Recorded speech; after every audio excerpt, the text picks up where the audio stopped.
কোটা বিরোধী আন্দোলনে পুলিশের গুলিতে নিহত বেগম রোকেয়া বিশ্ববিদ্যালয়ের সমন্বয়ক আবু সাঈদের দাফন সম্পন্ন হয়েছে।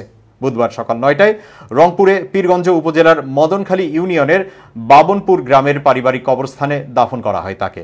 এর আগে জাফরপাড়া মাদ্রাসা মাঠে তার জানাজা হয়। জানাজায় ইমামতি করেন আবু সাঈদের আত্মীয় মোহাম্মদ সিয়াম মিয়া। আবু সাঈদের জানাজা ঘিরে মানুষের ঢল নামে।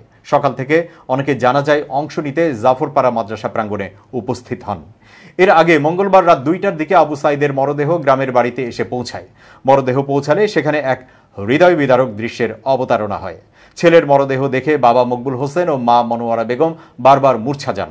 তাদের কান্নায় ওই এলাকার পরিবেশ ভারী হয়ে আসে। মঙ্গলবার কোটা সংস্কার আন্দোলনকারীরা রংপুর নগরীতে মিছিল বের করে ৫ কিলোমিটার পথ পায়ে হেঁটে রোকেয়া বিশ্ববিদ্যালয়ে আসেন। এ সময় আবু সাঈদ তাদের সঙ্গে যোগ দেয়।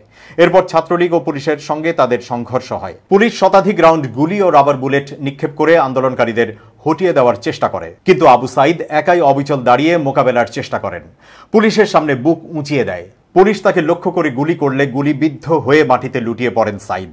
তাৎক্ষণিকভাবে রংপুর মেডিকেল কলেজ হাসপাতালে নিয়ে গেলে কর্তব্যরত চিকিৎসক তাকে মৃত ঘোষণা করেন।